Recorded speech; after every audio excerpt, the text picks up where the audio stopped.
hẳn loài trang lùng loài khờ kêu ấy lấy miếng phủ mòn khâu lá nề mơ on ta ngăn lấy mi tăng song trồ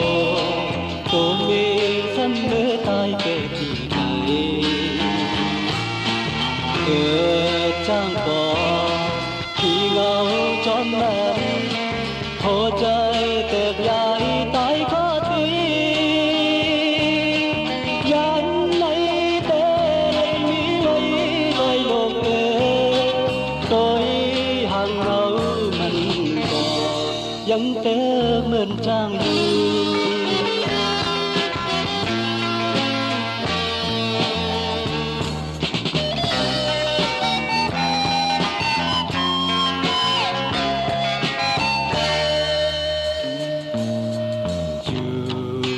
loài trang lùng mông tôi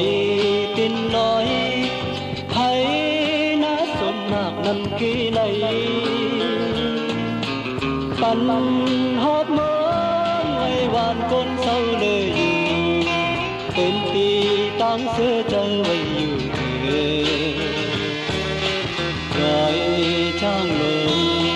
loài trang ngồi về hai một hai sinh suốt qua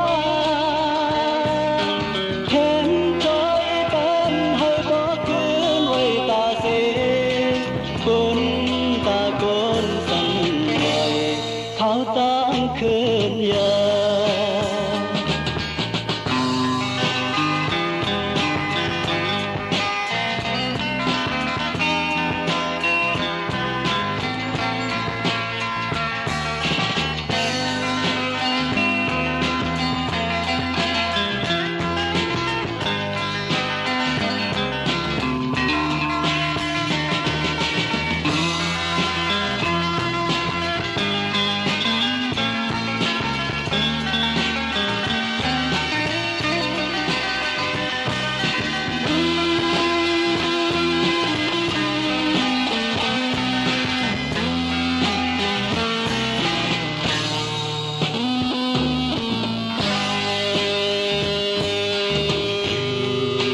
loài trang lùng mông tôi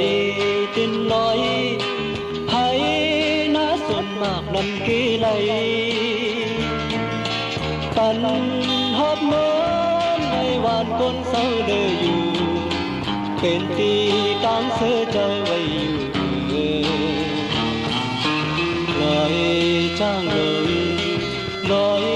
trang